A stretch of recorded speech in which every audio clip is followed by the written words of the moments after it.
It's so wonderful to be here, and I am inspired by all the hard work and dedication to sustainability that I saw yesterday and that I've become aware of.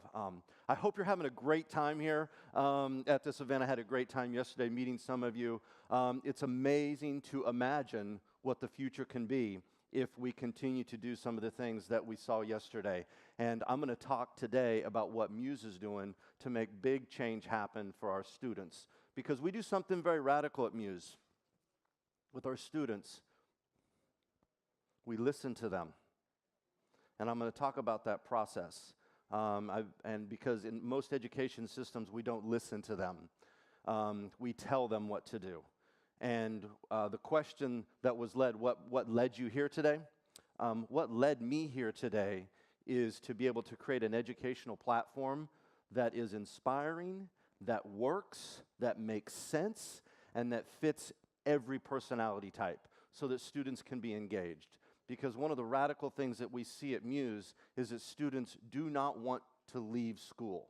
Now, how many of you at 2 o'clock, at 1 o'clock, at 8:15, we're looking at your watch and saying, can I get out of here? When can I get out of here, right? Most of us. For those of you who don't have your hand up, you're lying, okay?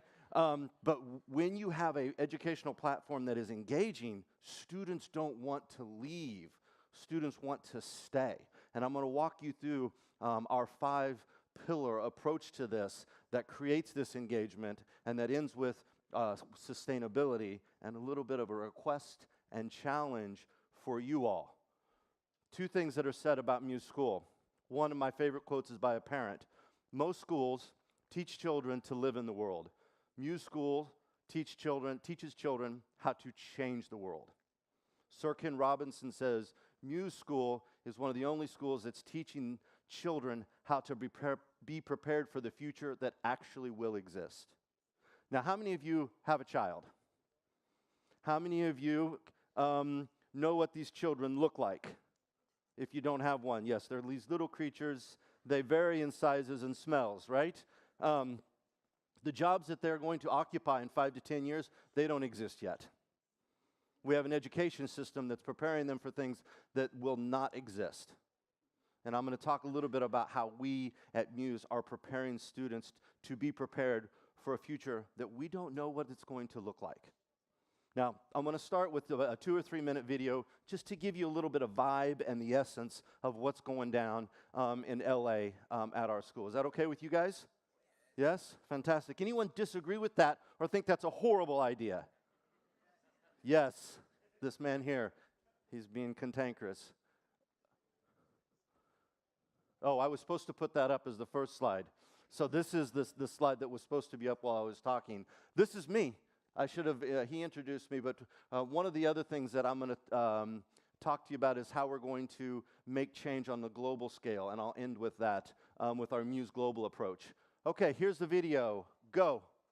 That was the key word that I was supposed to say. We recycle, we reduce, we reuse, we compost, we reserve water, we use solar panels, we use natural light, and yeah. This school is absolutely a school of the future. I feel like we are light years ahead of the rest of the schools around here. MUSE is completely different than any place I've ever worked before. Our pillars are very special compared to other schools, and so the kindergartners are not just learning their ABCs and how to write, but they're also learning about how to save the planet and what we can do to help make a difference. We save 9,066 gallons of water for one day. A few years back, MUSE School decided to go plant-based, and really, I mean, we're doing it for many different reasons, primarily for environmental reasons, to reduce the carbon footprint of each of the students and faculty that work here at MUSE. So to help, basically to help nurture the earth as well as the person who's practicing the 1 meal a day diet. We're not trying to push a diet on anyone. What we're saying is if you choose to eat 1 meal a day for the planet, you're going to reduce your carbon footprint by nearly 1,000 tons a year and your water footprint by nearly 200,000 gallons a year. We wouldn't have like that much balance in the world if we didn't take care of the environment, and it could hurt a lot of animals and plants.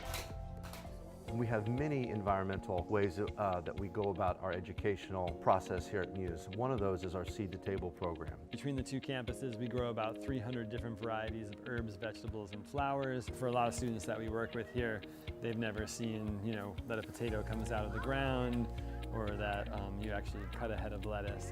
People think that you just get it off the shelf at the grocery store. So this bed right now belongs to a third grade student whose passion is baking, and she kind of wanted to learn about the connection between the garden and baking. So we're focusing on two types of grains, wheat and corn. It's really fun for her to take ownership over her own garden bed and watch these plants growing so well. We grow strawberries, I grow kale, I think we grow mint, we grow like this fluffy plant that's like really fluffy that I forget what it's called though. But really with this program, students are driving it and they're involved in every aspect from seeding to tending the plants to harvesting and then to preparing the food in the end. The campuses are very eco. This campus is powered 90% by solar. All the electricity that the kitchen uses is 100% on solar. And so every day when our students walk into this beautiful campus, they're seeing solar, they can visualize it, and we have academic content where students are able to engage in a deck where the students can see how much solar that we produce today, and then how much that solar energy is reducing their water and carbon and coal footprint. We're really lucky at MUSE to be in the environment that we are. We're nestled in the Santa Monica Mountains. We have lots of wildlife around us. We have 2 garden beds. We're growing our own food, so the kids really get to experience what nature is, and we're not just inside all day. We're outside exploring, and we have kind of an outdoor classroom here. MUSE School is the future of education. You'll see MUSE schools pop up and our philosophy pop up around the United States in the next 10 to 15 years. Yes, thank you. Yeah. What you saw there was a process that I like to refer to as being with the students and not to the students. And now what I want to do is I want to walk you through how we at MUSE School want to create change makers and innovative thinkers of the future who can go out and put into practice ways to live in this world that they're inheriting. So, 5 pillars. One of the radical things about MUSE in our 5-pillar approach is that they are all equal. Now, most schools, and most of the schools that we all went to, what was the #1 priority? Academics, studying, homework, tests, stress, memorization. The interesting thing about all that is that we know now scientifically that that's not the way that students and adults learn. That's not the way they incorporate knowledge. That's not how they can make change. We know that stresses them out. We know that that does damage to them. So we've taken that out. And we've put all 5 of these pillars, and again, sustainability at MUSE is just as important as academics. Our first pillar here is passion-based learning. What is passion-based learning?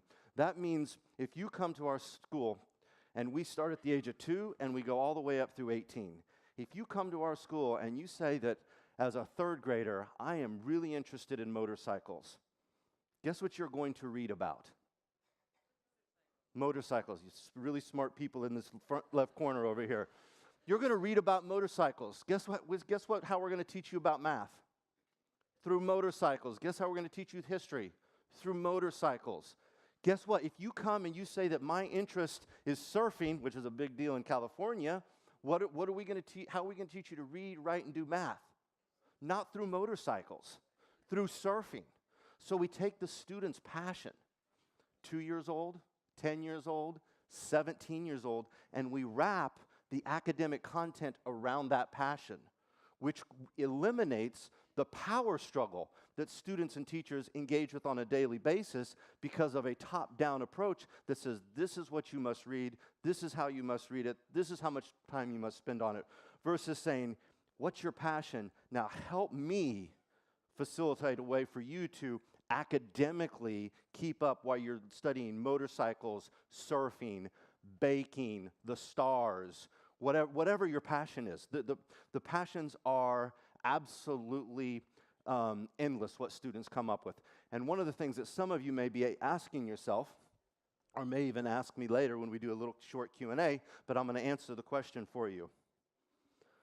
What if my student or my child doesn't have a passion? Yeah, we hear that quite frequently. Well, guess what? When mom and dad leave the room and you listen to that child, guess what they have? A passion. When you don't listen to them, they don't have a passion. So our passion-based approach has this high level of engagement, and we don't power struggle with the students. They end each semester sharing their passions and doing a verbal presentation to the entire parent and student community on how they're keeping their academic content current and on par with grade level through their passion. So they're held accountable for this, and they know that they're going to be held accountable for this. Does that make sense? Then why are we not doing it? Interesting question. Academics, we have an individualized approach that we call the blueprint. The blueprint, we took our academic milestones and we created our own. We don't follow California state standard. We don't follow any national standards. We have our own academic standards, and they're per grade level. And here's what we do. If you're a third grader and you're reading at a fifth or sixth grade level, go on with your bad self. Just keep going. I like to say that we play a very sophisticated game of follow the leader, and guess who the leader is? The student. And so through our academic milestones, it doesn't matter. You might be a third grader and reading at a second grade level or doing math at a second grade level. It doesn't matter because we're going to play follow the leader, and you, the student, is the leader. Here's the interesting thing. Kids don't know that when they go from 4th to 5th grade, their brain is supposed to automatically be a 5th grader. They're biologically, they haven't understood that external clock that the traditional education system has put on them, right? So sometimes a 4th grader is just not ready for 4th grade, right? But then we try to make them be a 4th grader instead of inviting them to be who they are. Because sometimes a 4th grader is a 6th grader. What's next? PCM. We have an individualized approach through a tool that we call the process communication model. Here in France, you might have heard of it as called ProcessCom.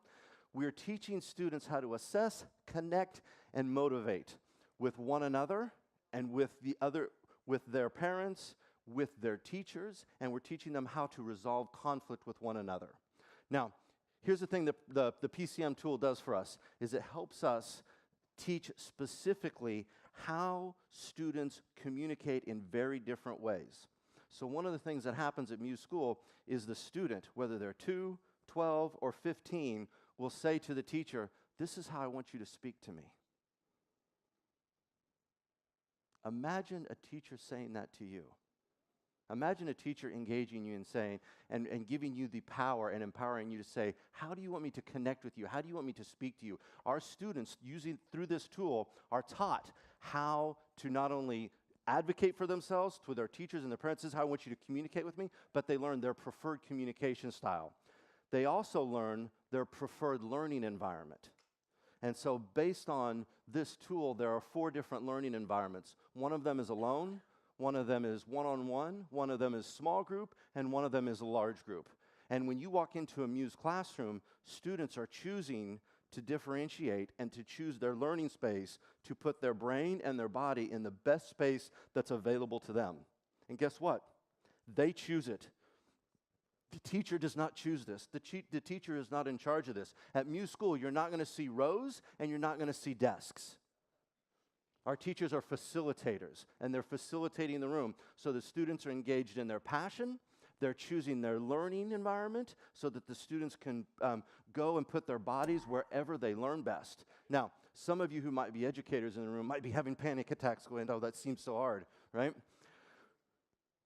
What would happen if you didn't have power struggles and you had engagement and you weren't forcing them to do things that they didn't want to do or their bodies weren't ready for?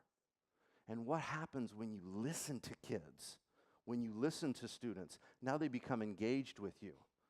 Remember I said, our philosophy is with, not to.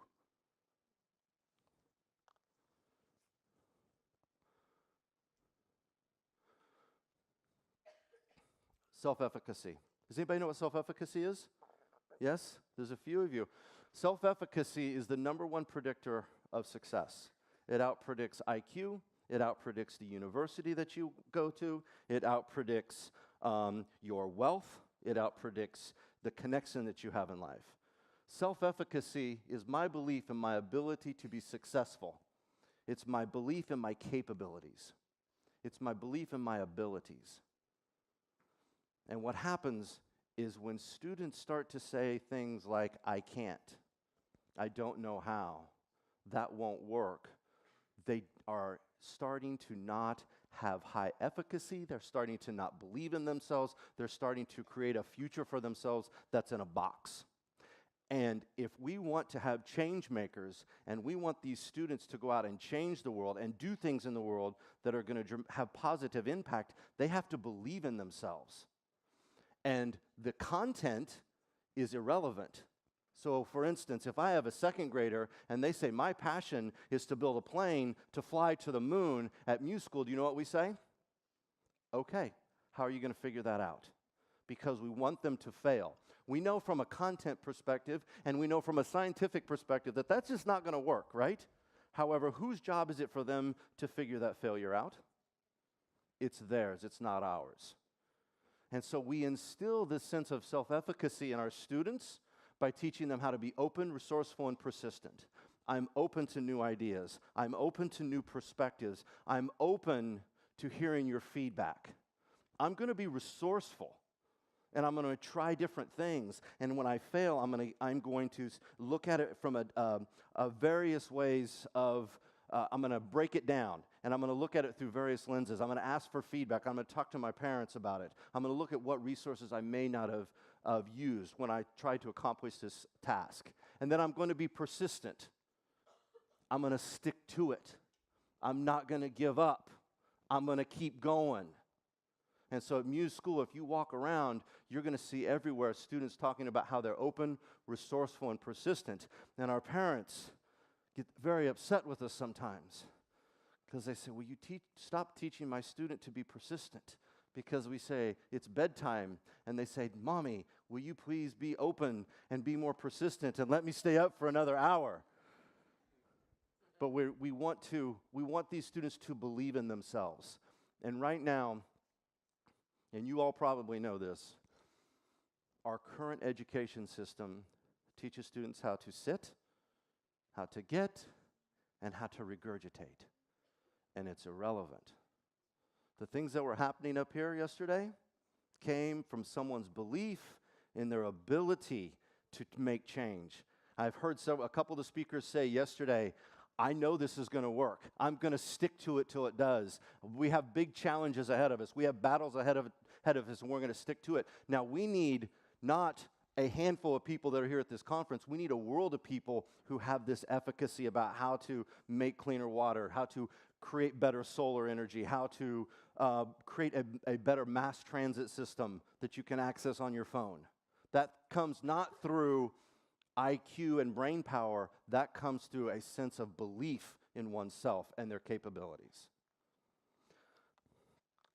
Now let's talk about our final pillar, sustainability. Now, as I mentioned, all 5 of these pillars are equal. So academics are just as important as sustainability. Communication, teaching children how to assess, connect, and motivate is just as important as sustainability and academics and self-efficacy. They're all equal. Academics do not outweigh any one of these pillars. So when it comes to sustainability, we have very specific curriculum designed to teach children about how to reduce, reuse, repurpose, and educate. So our students are going home and saying, Mommy, why don't we have a compost? Daddy, why are you driving a truck or a car that uses so much gas? Mommy, how come we don't have a worm farm to get rid of our newspapers? So these students, you said that you knew what children look like, and you've seen these creatures walking amongst you, right? And what are they carrying when they're walking amongst you? And you know that they're carrying one of these because they bump into you, because they're not looking up, they're looking down, right? And what we call these is we call these digital natives. Does anybody know what this concept means? No? Digital natives means kids today do not know what it's like not to not have their cell phone attached to them. It is part of their being. It's part of who they are. It's part of their essence. It's just a part of them, right? And if you have a kid or you know a kid, go snatch it from them and see what happens. It's like you just took their arm, right? So this concept of digital natives is also an interesting discussion that people in education are having right now, but we won't get into that right. But I want to analogize that to what we're doing with sustainability. We're creating sustainability natives. So by the time you leave MUSE school, it's going to be a part of your DNA to repurpose, to reuse, and to reduce your food, energy, and water resources. You're not going to have to think about it. You know, as a 45-year-old man, I have to think about using my cell phone, and that took me a while to get accustomed to because that was something new. That's not something I was born with, right? And as an adult, sustainability was not taught to me. It was something that I had to think about. It was something that I had to kind of learn to incorporate. So as these students leave MUSE school, sustainability will be a part of them. Food, energy, and water, those precious resources and what to do with them will be a part of them. We have some students whose passions are different sustainability projects on how to make better use of their resources at home, at school. We're close to the ocean, so our students can go see the ocean and collect water and collect fish sometimes to see just how much plastic is in each piece of fish, right? Now, they mentioned that we're plant-based. We also eat fruits, so we're plant and fruit-based. Thank you for that. That was a little joke, but I'll stop telling jokes right now. Can I give you just a little bit of a gut punch? Every single piece of fish in the ocean has plastic in it. So when you sit down to your nice fish dinner, please know that you're eating plastic. And you're welcome. So how many of you, if I said to you, you could reduce your carbon and water footprint today very simply, how many of you would say, I'm in? Yes? Gosh, the whole room, that is so exciting.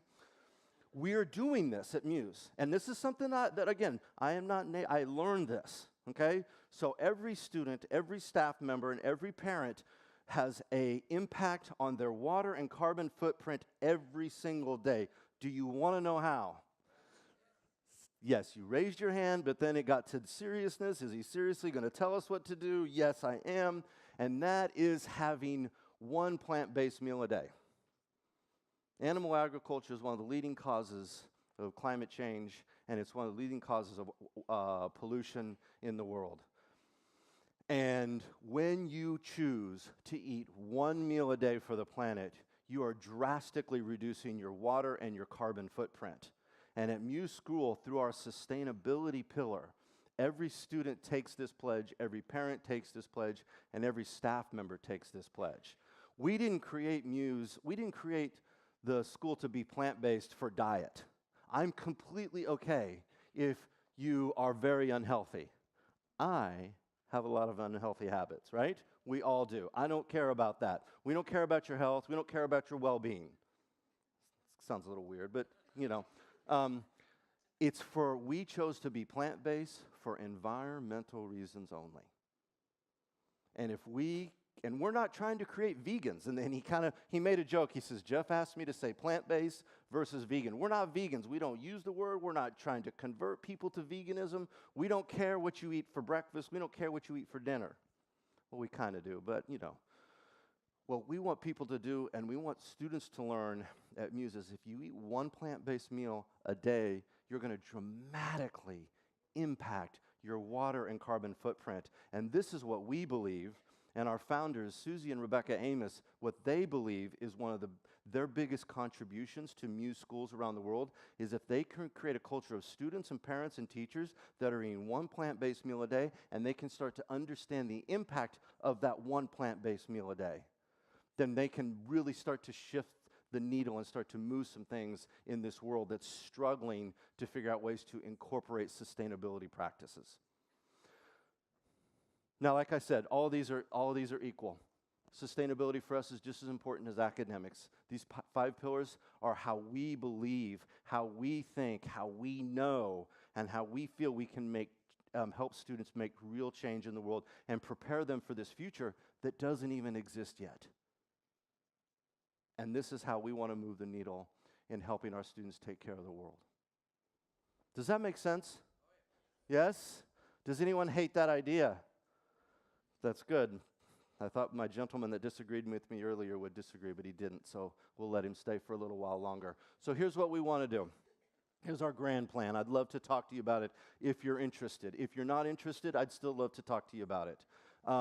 We are going to take MUSE global. We're going to take MUSE School global as of this summer. So what we are attempting to do is to start these types of schools all around the world. It's part of the reason I'm here in Paris and going to be out speaking about this at various places around the world, is we believe in not changing the system. We believe in creating a new system.